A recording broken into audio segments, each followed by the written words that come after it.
Hi, I'm Nicola. And I'm Jay Percy. And welcome to the Afro Animist Podcast. We are two animists and spiritual practitioners exploring the secular through the spiritual, discussing life experiences through a sacred lens. Each week we share our experiences and dive deep into everything in life, from philosophy, metaphysics, obeah, occultism, shamanism, culture, healing, nature, animism, the arts, pop culture, conspiracies, psychedelics and witchcraft. Nothing is off the table in these discussions, which aim to get to the heart of what it means to be spiritual and Afro-diasporic in an increasingly sterile and authoritarian world. We keep it real whilst exploring the biggest mysteries of our multiverse. Join us holding this space to laugh, cry, debate, build community and tear down oppressive structures. Welcome, welcome, welcome, beautiful, beautiful being of the multiverse to the Afro Animist Podcast. You're here with me today, Jay Percy. And me, Nicola Roth. And today we have back on our wonderful mentor, Emma Kathryn, Wild Witch. And what are we going to be talking about today, Jay? We are going to be talking about Mother Goddess energy with Emma. Emma, we're so happy to have you back. If you're not familiar with Emma, Emma's a brilliant author, witch, obeah woman, Buddhist. She's just like a metaphysical giant. She's just brilliant. She does so many things. We're gonna put all of her details below. Yeah, she's great. We love Emma. Yeah, if you don't know, get to know. Thank you for coming back on. I feel like we're all quite tired this evening. I feel like we're all quite tired this evening. Let's just draw on that goddess. I feel like we're all energy. willing to because we haven't seen each other in a hot moment. I think everyone's willing to jump on and talk at once. Oh yeah. This is why we do need to see each other in person. Absolutely. We live at opposite ends of the country, listeners, so it's not impossible. I know Americans, they'll have friends in complete other states, which is another country away, and they'll be seeing each other. So we've got. I know. 2023 is the year, I reckon. 2023 is the year. Yeah. Definitely. We're definitely planning to do some more wild shit. We love wild shit here. Yeah, we exactly. love that wild animist out in the woods, nicking some plants from nature. That's not nicking. Not nicking. It's borrowing. Yeah. Oh gosh. Anyway, back to the episode. We're going to be talking about Mother Goddess energy. The reason we want to talk about this is because it's International Women's Day this month, and we're just making this a whole celebration of women for the entire month. I mean, this whole podcast is about a celebration of women in general and goddess energy. However, we're specifically calling out this month, and in this episode today, we just wanted to have a natter with Emma about Mother Goddess energy. Emma, do you have a favourite Mother Goddess? Oh, do you know what? There's so many that I like, but for different reasons. And I think I think sometimes the idea of motherhood, I don't know, it is lovely, don't get me wrong, but it's also fucking hard, right? And there are times when you love your kids, but you could also throttle them, So I guess that I like lots of different mother type goddesses because they represent and reflect perhaps the many different coexisting, but also kind of paradoxical nature of motherhood, I guess. So I kind of I like you highlighting that there's this paradoxical nature. I mean, Nicola and I are probably the closest thing we are right now is mothering friends to other friends or mothering to our fur babies, but we're not mothers of human children or adults at this point in time. But you say it's a paradoxical way to be a mother. Yeah, and I think the same can be true. Like, you don't necessarily have to be to have children of your own to kind of feel that. So, like, friendships, for example, if you're being a good friend or a mothering, a nurturing friend, sometimes to do that, you also have to be the one who's going to point out when your friend is being a bit of a dick. Sometimes you have to be the one to kind of pull them up a little bit, and Yeah. it's those kind of same.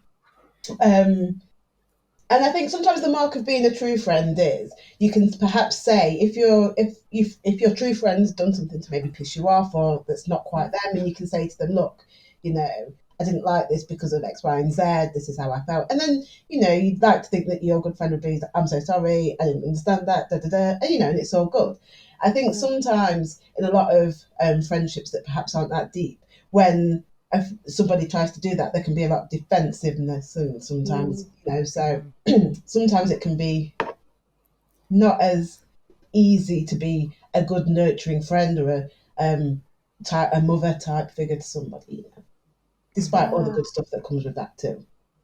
So it's that sort of like confrontational mother energy, confrontational, not in an aggressive for the sake of it way, but almost like hey, we both know here, this is how you're messing up. Are you being honest with yourself? Yeah. Are you taking stock of this? Because if you're not, I'm pointing it out to you for your own good. Yeah, absolutely. And like I say, when we think of motherhood, we think of babies and small children, and they're all cute and but any mother, particularly of teenagers, like that is that kind of energy, where you've got to have that confrontational. You've got to be able, I think, to confront when boundaries are being pushed and when those boundaries aren't acceptable. You can't just kind of be scared and then let your child or let somebody you care about kind of keep pushing those boundaries that are firm boundaries for you. So then that's where you kind of have to be firm and it's the same with in my job with working with autistic children.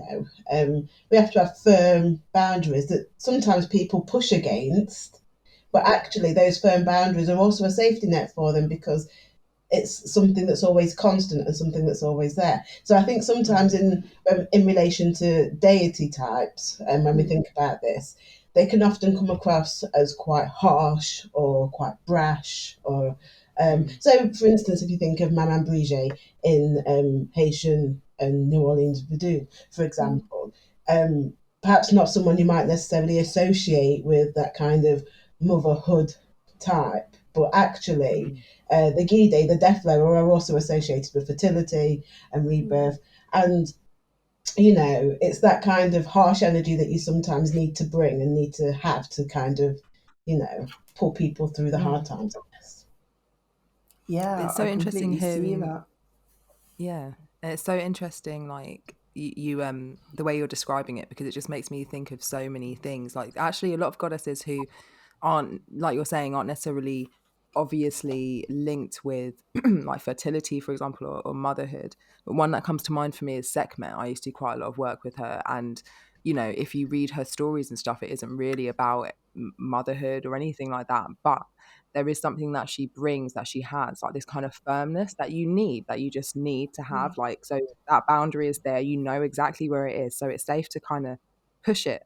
Do you know what I mean? And check where that is, because you have your routine in every place. Yeah, it's really interesting. Do you, I've been thinking a lot like about Durga. Do you know anything about Durga, Emma? She's Not a a Hindu lot, goddess. not a great deal, not as much as I would like. Okay. Why don't you tell She's, us I about her, think she's, Nikki? well, she's really interesting. I think everyone, I know a lot of people who have met with like the idea of Kali or Kali's energy, those aspects of the goddess, but actually Durga, so Kali is kind of can be seen as an incarnation of Durga. So like one aspect, and this is what for understanding this stuff, like the Hindu pantheon is actually really good, because from my understanding, what I was taught, you essentially have like Shiva Shakti at the top. They're like the representations of the masculine and the feminine energies, and then all of the goddesses kind of become manifestations of that. Some people will argue with this. I'm not coming out here saying like this is like pure fact. This is just what I was taught by my Indian teachers. So then you look at the goddesses and the gods essentially as different incarnations or aspects of energies of those two energies. So Durga would be, they say, I think Shiva made her from his left arm or something like that because she had some job to do. So she represents this kind of like, she's almost like the mother of the universe. So she also has that really harsh energy where it's like she can destroy like evil, rip you away from evil clutches. She can become Kali and she can destroy your ego, but she can also hold you and like, give you that support and that love that you need as a mother. Yeah. I was doing some research, but now I'm just like looking at this webpage, like there's so many words that I can't read in Sanskrit. I've definitely felt that Mahakali energy before, I was introduced to her on journey, and then have, kept her with me since. And it is, like you said, that ego shattering energy, and there is a firmness in that, but it's not rude. It's so, how to explain it, still.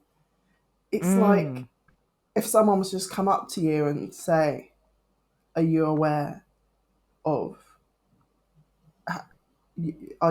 how you're not doing what you're meant to be doing right now? And you're like, well, I'm doing what I'm doing. Are you aware you're not doing what you're meant to be doing right now? And it's just that sort of same sort of like monotone thing that, in your sort of like toddler tantrum, it's like that gentle parenting energy that is being modeled. So you eventually go from this tantrum to just like, yeah, I'm aware I'm not doing what I should be doing right now. I think it's such a fascinating energy, this like holding firmness. And it's definitely something I've experienced as well with like Mami Wata spirit, that steady energy that is very stern, that is almost like, when your mother doesn't have to shout at you, she just gives you a look. It's that. Do you have that look down, Jay? Do you have that look down?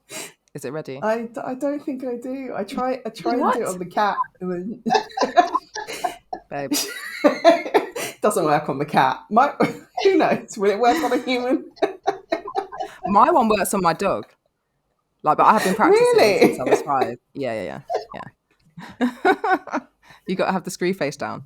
You got to have it down. Do you have the stern look, Emma? I do. That I use on everyone, like kids, pupils at school.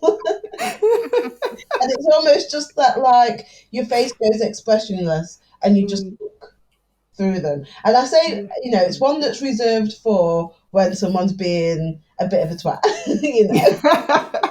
and you think you can't argue with them because sometimes that's what people are looking for. So it's just like that's and it gets a bit awkward for them. So then they start kind of changing what they're doing because there's almost no reaction from me. But yeah, of course. It's a power. It's a power. I'm telling you. I can literally imagine it. I feel like I'd be quite scared if I was one of your kids at school. Like I know you're always because you were literally. Let me clarify that you were literally such a sweet person, but I know that I don't want to fuck with you. I've seen pictures of you fighting. Like, oh my gosh, yeah. Why do I forget that? Yeah, you're an actual fighter. I do think like the kids, they do like that kind of, because it's always consistent, so they know what to expect from me. So it gives that safe, steady place that they can come into every day. So if at school, for instance, you might work with lots of different types of children who have lots of different types of experiences and home lives and so on and so forth. So sometimes for some people, school can be that safe place, and they can come to my classroom and they know what is acceptable. They're going to break the fucking rules, don't get me wrong, but that constant boundary is always there, and so it almost acts like a good solid foundation for them to kind of, for that time that they're in school or in a home life. If you've got if a child grows up in a steady, firm home life, it's a good base to explore and to grow and to kind of,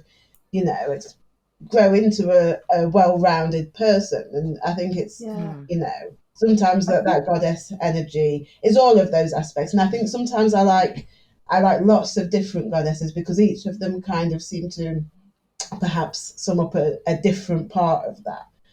So sometimes like goddess work for me is that it's, working with archetypes that represent a certain aspect perhaps that you're wanting to embody or that you're wanting to kind of draw on or harness, and so it becomes something then that you can bring into your daily practice as well, I think. Yeah, that's a really good point, actually. That is a really good point.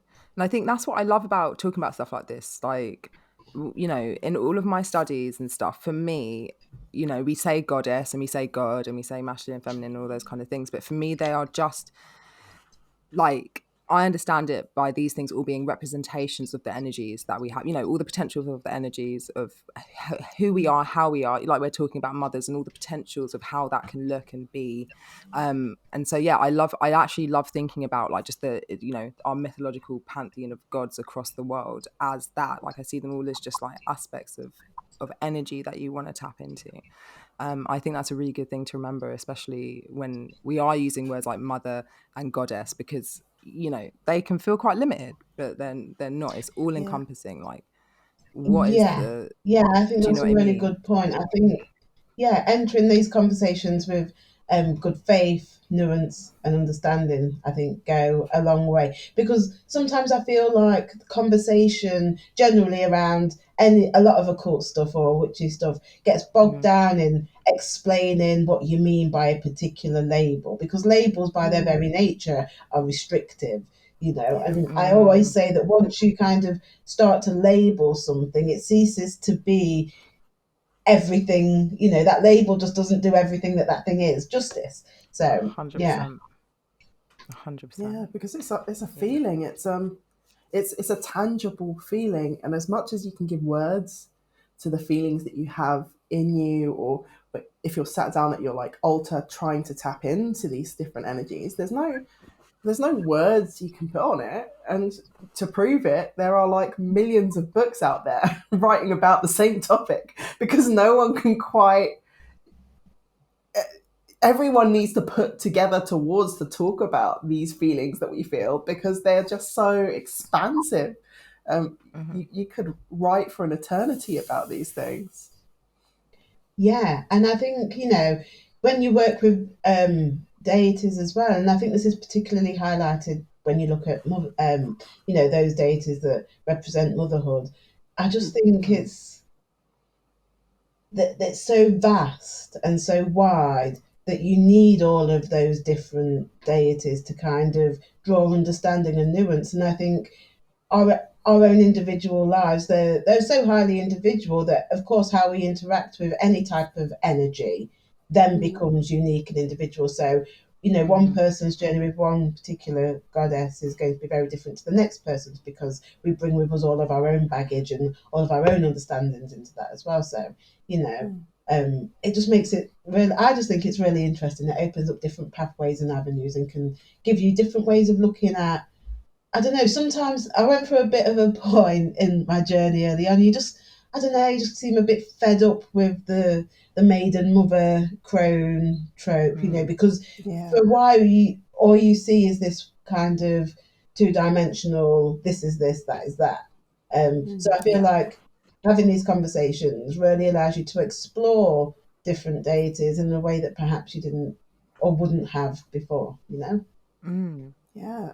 I want to ask on that you, note, I have this question. Oh, sorry. No, you go, Jay. I was just going to ask about, like, on that note, like the dogma around mother deity energy. Like there are some different practices are very sort of prescriptive and very, very strict about that, and it's their way or no way. Like, what's your sort of thoughts around that?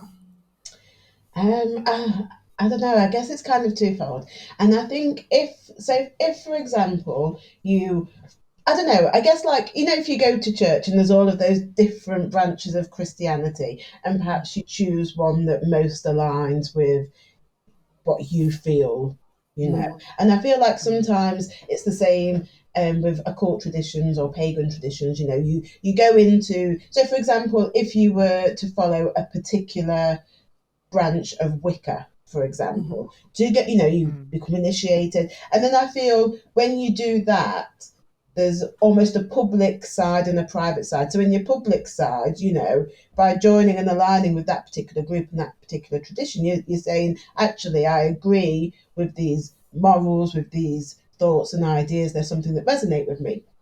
But then I think on the personal side, you have then your own personal journey with that deity, and that's where you can get the kind of differences. So I think that if you choose to follow a particular path, so for instance, in Vadum, for example, every house and every temple will do things slightly differently. So although it's very rigid and very ordered, but that is decided by the Mambo or Hangan of the temple, But even then, it's very ordered and very rigid, and so you wouldn't, you'd kind of maybe kick off a bit if someone turned up and said, actually, this lower doesn't do this because I work with them, and this, you might tell them to piss off out, But actually, if in your own personal practice, that is what I think. So it's kind of a two-pronged thing. I think if you go into something knowing that you have to follow this and this is what you have to do and this is what the group believes, then I think then perhaps if you're not sure of that, then maybe don't go into it. But then on the other side of it, in your own personal practice, I think actually it's your own experiences. Does that make sense? Yeah, no, that totally does. Like, totally. you can join a group and agree to follow, socially, even in practice, even personal, like the way they do things. But you're always going to have your own curiosities that you're going to want to explore. Yeah, and that's okay. So there is actually a place for both. Yeah, and I feel like it's the same with like the kind of trope of motherhood and the kind of dogma that's associated with it. I think if you go into something and that's what they believe, and if you go into it and you think actually it's not what I believe, then I'd question why you're going into it then.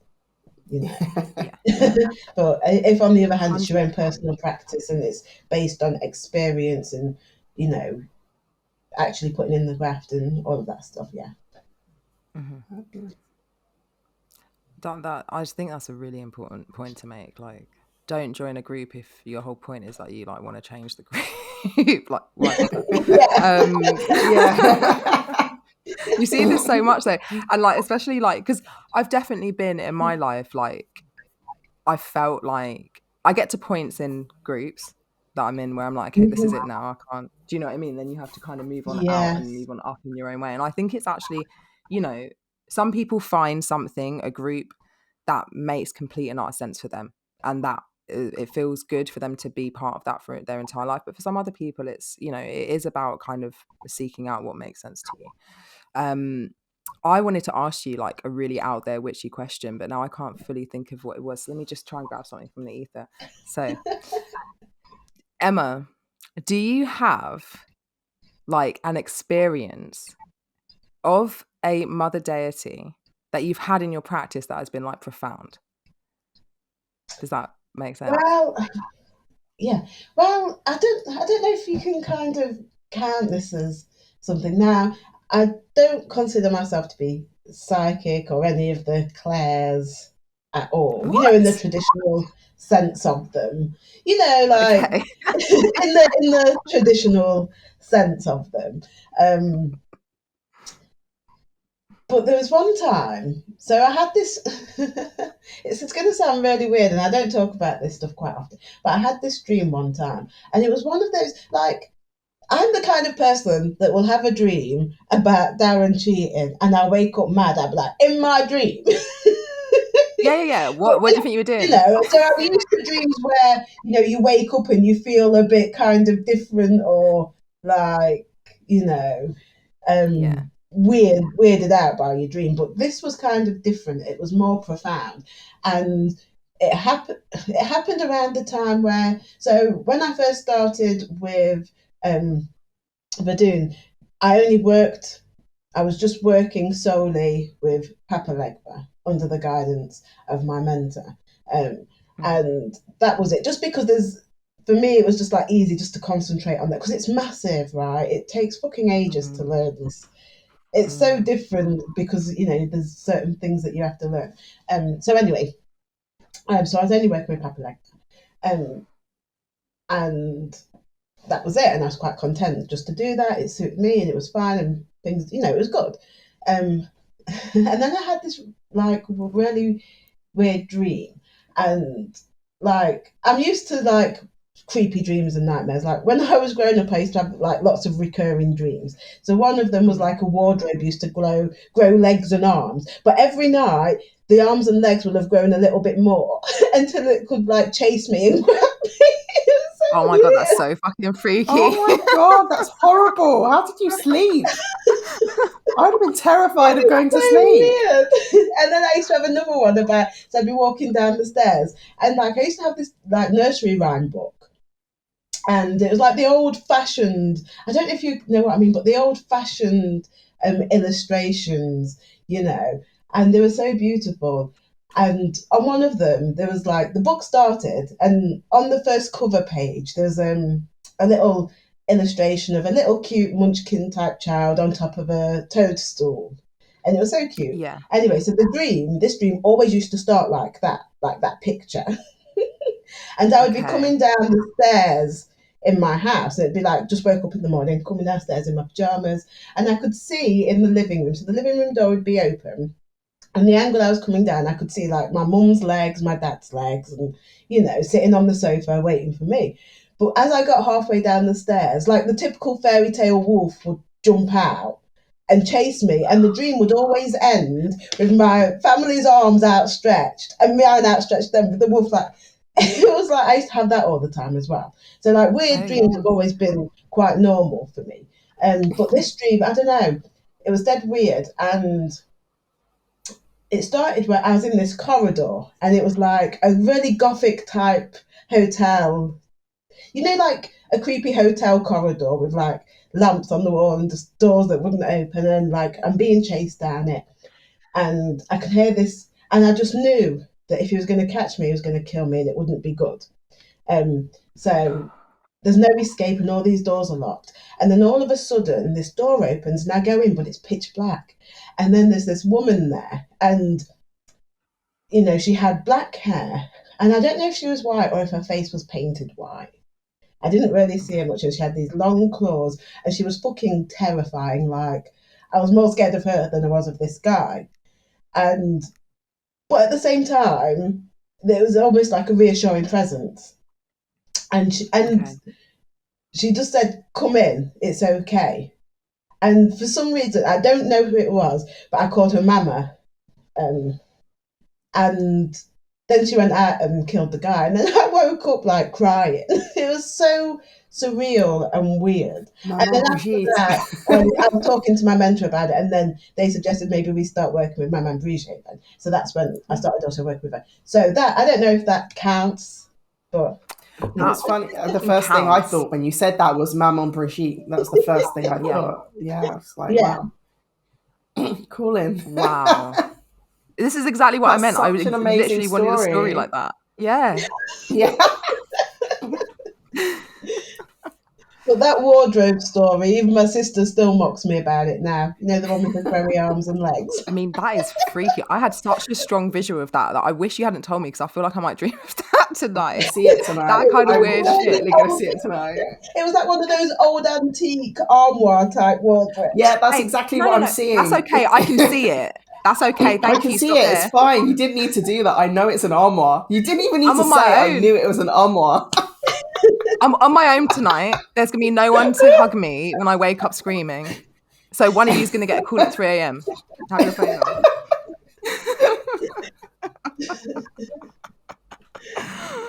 I just feel like when you ask people questions like that, like, have you had a moment of where something's been profound, or you've met with someone or something?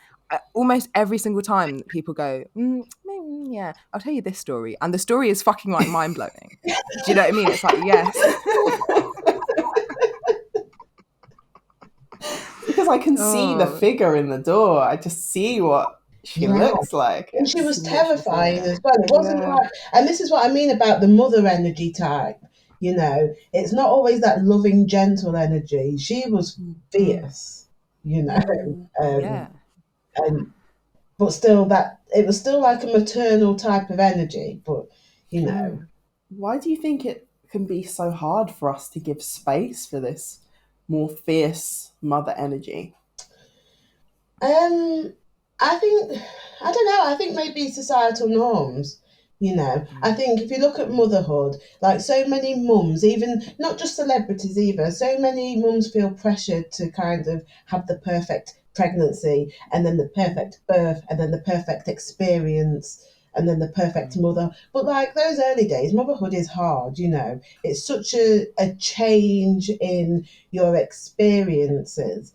Having an actual living thing that is solely dependent on you. You know, it is hard and difficult. And so I think people get caught up in perpetuating this myth of you've got to almost be Stepford wife-ish about it, you know, like, you know, we expect mums to have kids and then 6 months later return to full-time jobs working 40 hours a week and go back into shape and to, you know, do all of these other things. So I think in part we have kind of tamed that we've declawed and detubed that ferocious mother aspect because, you know, it's almost like that's not what society wants for women and for mothers, to kind of draw on that strong, empowering energy, you know.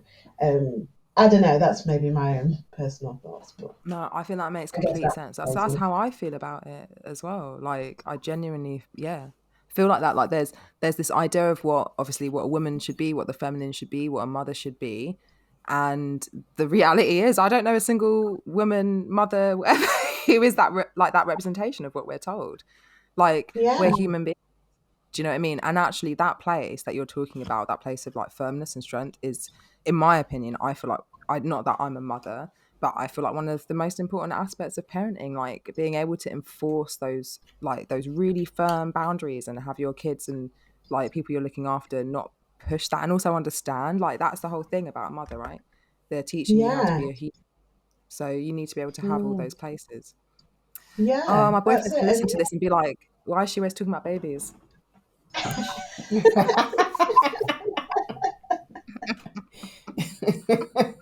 Sorry.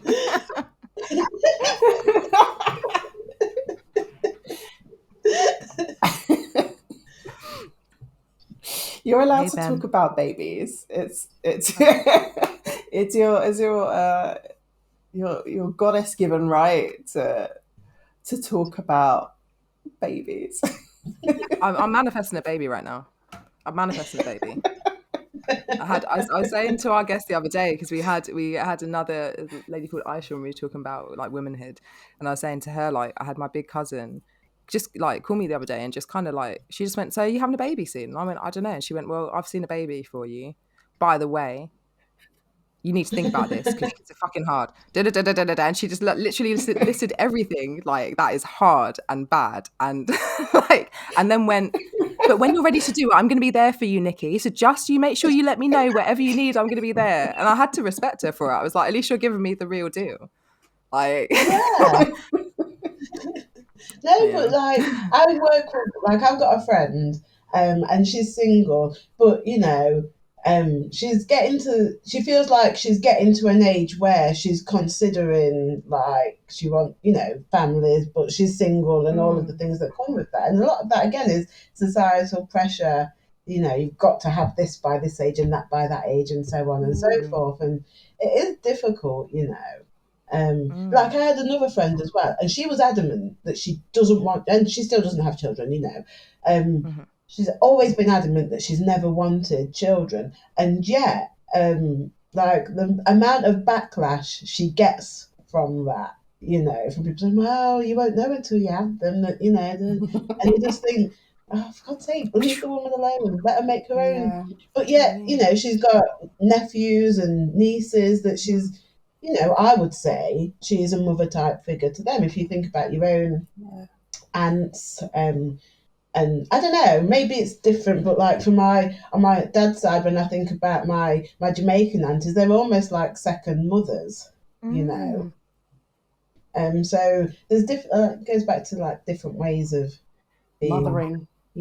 Being a mothering type thing. Yeah, I think it's a frigging disgrace that if there's people I don't want kids, and then you'll want them later, or there's the who'll look after you when you're old. It's like, wow, all of these reasons you're giving me for trying to get my uterus to have kids, ridiculous, absolutely ridiculous. And I think it's bizarre that you would even wish kids upon someone who doesn't want kids. Surely you should want kids. If you're going to have a kid, if you don't like iguanas, you're not just going to go out and buy an iguana. Bad comparison. Do you know what I mean? You're not just comparison. It's really difficult that you have to look after forever. It's like, that's a great comparison.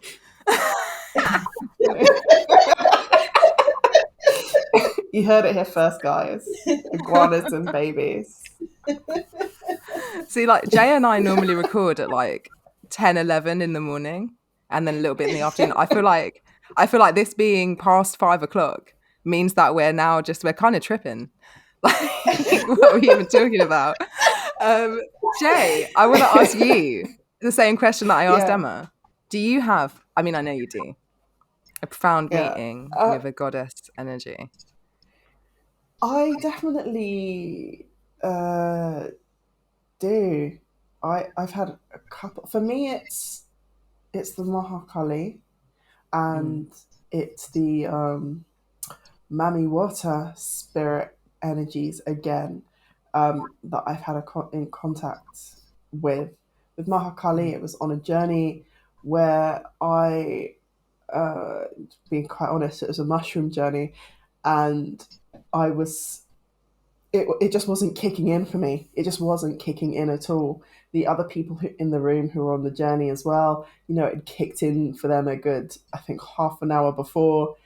And I was just sat there like, everything looks normal. This is really boring. I have no idea why anyone would do this. What is wrong with these people in the room?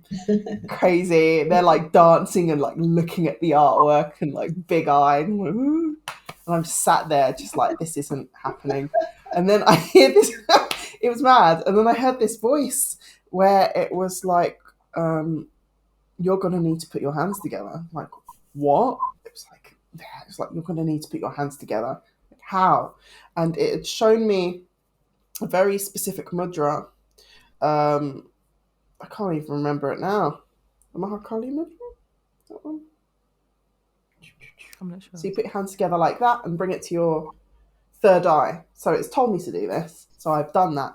And as I've done that, I've been just like sucked through a portal, and I was just like plunged into the middle of total darkness. But it was so weird. It was impossibly dark.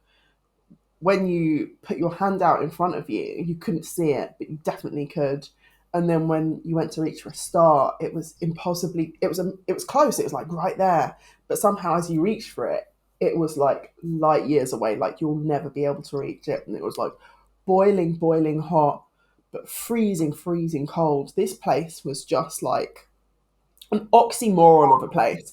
Every kind of opposite that you could think of happening. Like it was loving, but it was terrifying. All of those things at once. It was just happening.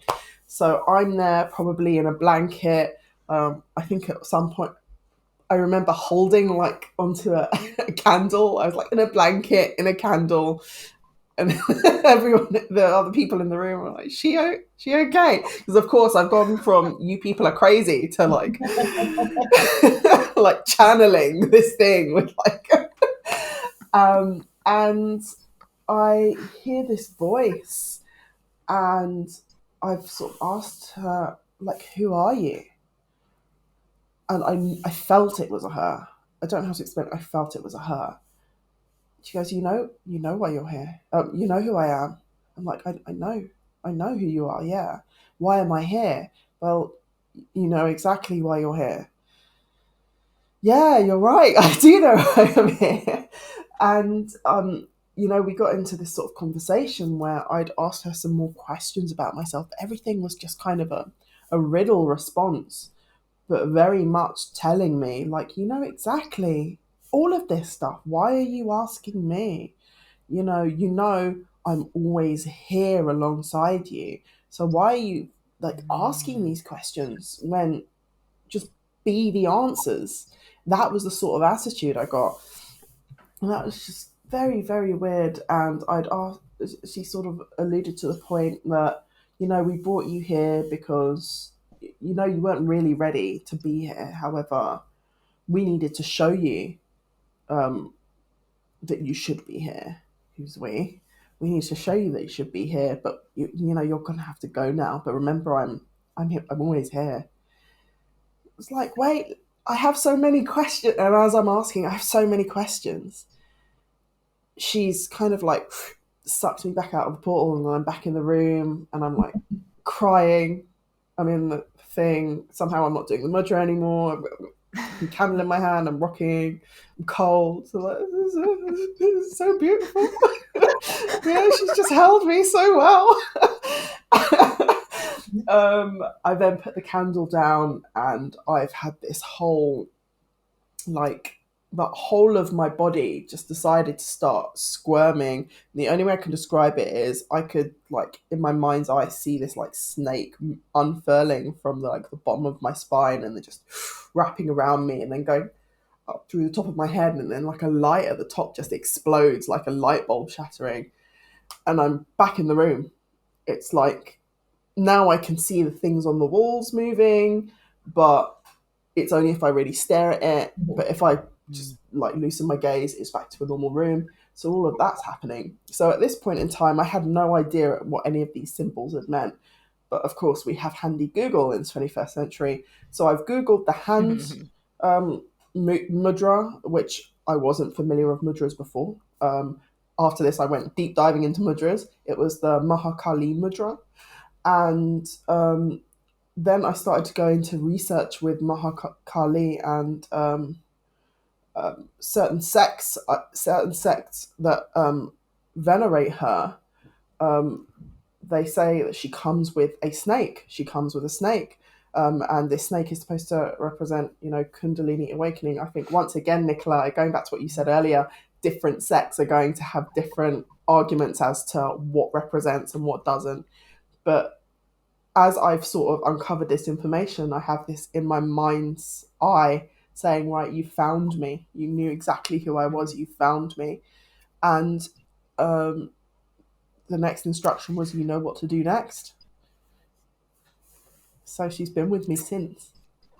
It's deep. It's deep, babes. It's deep on so many fucking levels of your channeling and connection. Do you know what? The snake has come up again in connection with when I go to work with Mami Wata spirits, that same snake.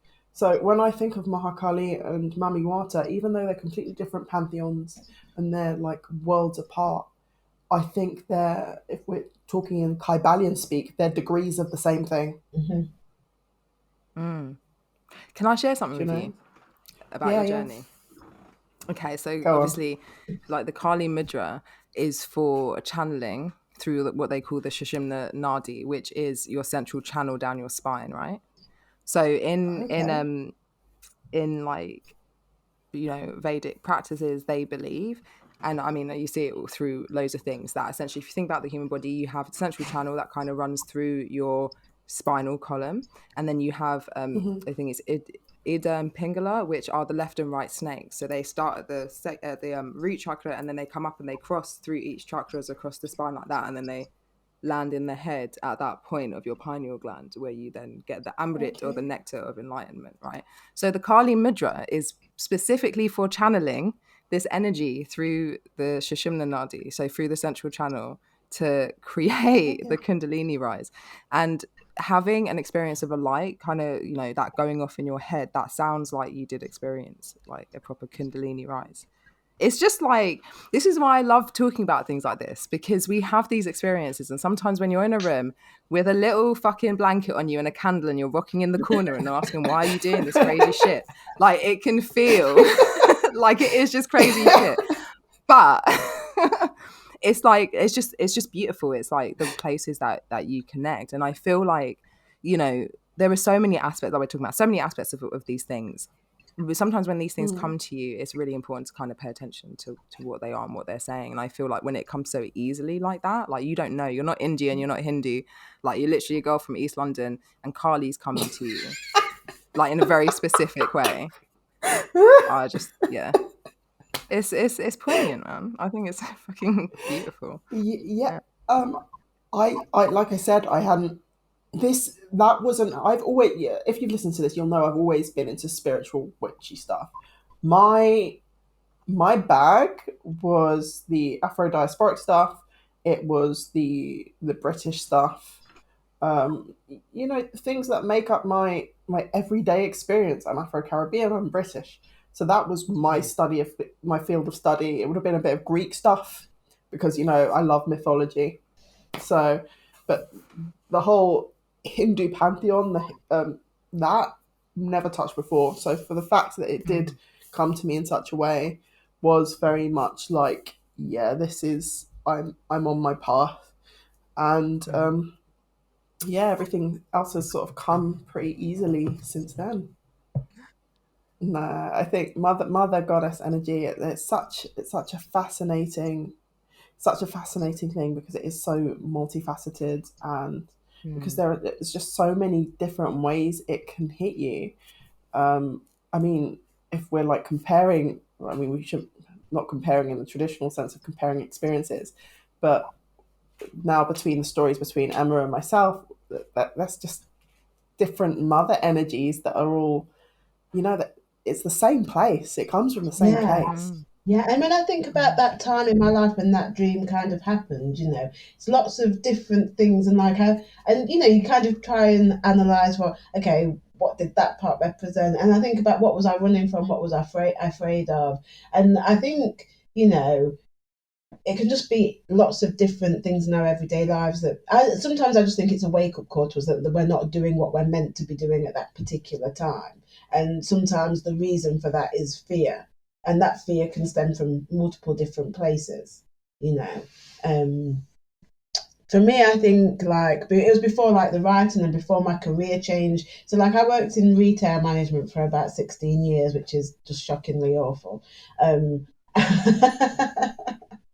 and you know, but at the same time you've got that guaranteed financial income, but you think this isn't what I want to do, and there's all these other things that you're thinking about trying. But so a lot of the time that fear is self-imposed, but it comes from a place of, I don't know, but you know, when you're poor or when you've grown up poor and you reach not perhaps what people might term financial security, but you know, you've got a steady income, you know. And I think sometimes real poverty, when people have never experienced what it's like to have such an insecure income in terms of money, food, the basic necessities of life, sometimes when you reach that plateau, and it's okay, it's not like the best that it could be, but it's better than where you've been, sometimes it's hard to move on from that place, you know, because of the risks that come if it goes wrong. So when I think about where I was in my, it was pretty much like a bit of a kick up the bum, you know, to say you need to tackle. And I feel like in Mama going out there and, you know, defeating what was my fears, I feel like that was saying, look, you can do it, you know, and almost leading by example. And you know what we've been saying about, you know, you role model for your children, and you try and teach them how to kind of do stuff, and you kind of scaffold that learning. And I think that's, I don't know, when I think about it, it kind of fits into where I was at that time, you know. Yeah, that makes sense. And that's really lovely as well. Wow, well done you for sticking out 16 years. I know. I know. Whoa. One of those things that you creep into. So at first it didn't start as like management, it just started lower down where you have a bit of flexibility but no security. And then slowly, and it's like a little web that you can get stuck in for a long time Yeah. if you don't sort yourself out. 100%. But you did. Now you're this like badass author, witch. I know. She's pretty impressive, isn't she? Yeah. Gosh, you must have been really jolted to like, because I can imagine if you were to look back at the old version of yourself, what would that be like? Talking to that young mum. Quite interestingly, when I look back, I don't know if other people do it, maybe you do. When I look back on younger versions of myself at like the hardest times of my life, it's almost not like you're looking back at yourself, but it's almost like you're looking back and you almost feel a maternal, as like someone who's almost 40, you almost feel that maternal energy for your younger self. Do you know what I mean? Totally. And I think, when people say, what would you tell your younger self? I feel like that question stems from looking back at your past self from, at those really vulnerable times, perhaps when you were younger and you were scared. And I think for me, part of the overlooked aspect of the mother date is that almost confidence to tackle stuff, And I think about when I was younger, and perhaps not having that confidence, but then, and you look back at yourself through the lens of your experiences, and I don't know, it's quite interesting. I'm sorry if you can hear my dog. We're all about dogs. Dogs in firm agreement with what you're having to say. There is a confidence in the mother deities. There's a quiet, calm confidence. It's not cocky. It's not boastful. It's very much like, I've lived this. Now here's what I have to teach you from my journeys. And there is almost kind of mothering energy for me, at least when I look back at my former self. When I am having hardest moments now, I visualize holding a younger version of myself, whatever version of myself feels like she needs it at that point in time, whether she's 3 years old or whether she's 13.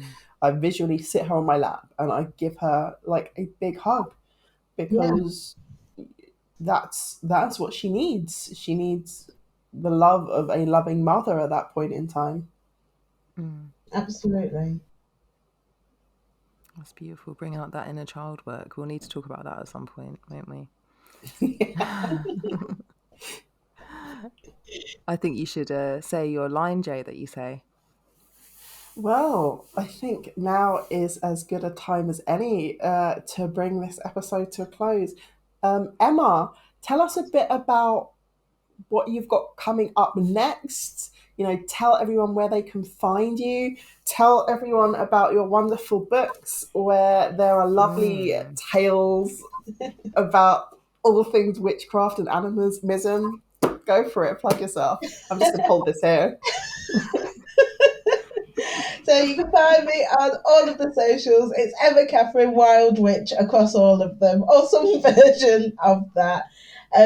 Witch Life is available from Llewellyn and all good bookstores, and I have a second book with Llewellyn coming out sometime soon. I don't have an exact date, but it's so exciting. I feel like I loved Witch Life, don't get me wrong, but like when I wrote Spirit season songs, it was almost like, when you read it, you'll understand. There's almost like a bit of my heart and soul went into that book. So I'm very excited. Absolutely tell with season songs. Emma's given us a sneak preview, and when it comes out, guys. Book. Yeah, seriously.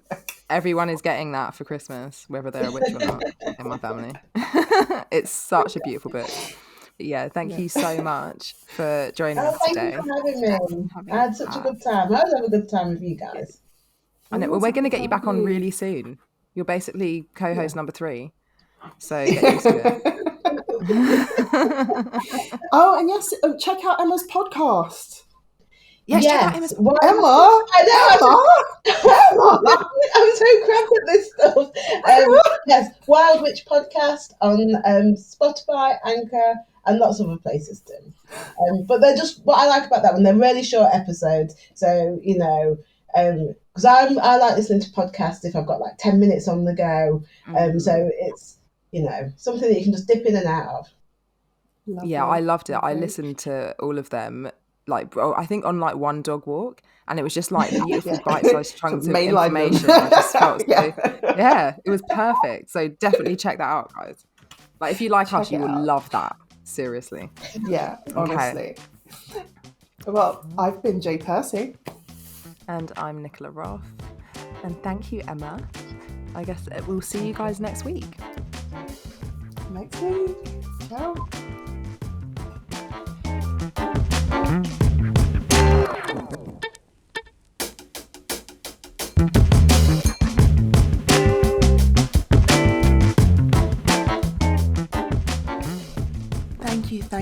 Thank you, beautiful being of the multiverse, for joining us on the Afro Animist podcast. If you want to get stuck into the conversation or have a question about anything we speak about here, join our mailing list and find us on our socials. On TikTok and Instagram, find us at the Afro Animist podcast. On Twitter, you can find us at Afro Animist. If you're listening to us on Spotify or Apple Music, you can also find this talk on YouTube. Just search for us and we will pop up as if by magic. If you're loving what we're talking about here, share, like, and subscribe. And remember to leave us a thumbs up or 5-star rating on your favourite platform.